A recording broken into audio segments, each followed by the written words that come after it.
क्या मुझे अभी एक टैक्सी मिल सकती है? कैसी हो मेरी जान? मेहमद, तुम फिर आ गए? मैं फिक्रमंद हो गया था। तुम्हारी अम्मी और यास्मीन निकली तो सोचा कि ऊपर आके बात कर लूं, मगर शायद तुम भी कहीं जा रही हो। हाँ। कहाँ? मैं तुम्हें जवाब दे नहीं हूँ। कहाँ जा रही हूँ, किससे मिल रही हूँ, इसका तुमसे कोई ताल्लुक नहीं। आयशा, मैं तुम्हारे लिए कह रहा हूँ। तुम बीमार हो और तुम्हें आराम की जरूरत है। बात खत्म करो मेहमद। खत्म नहीं कर सकते। आयशा, देखो मैंने बहुत सोचा है। मैं हद से निकल गया था, मगर सब कुछ तुम्हारी चाहत में किया।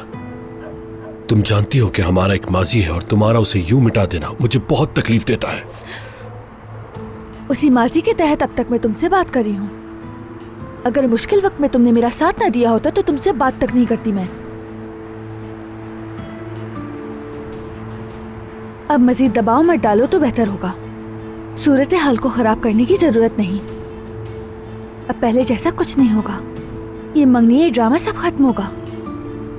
समझ गए मेहमद?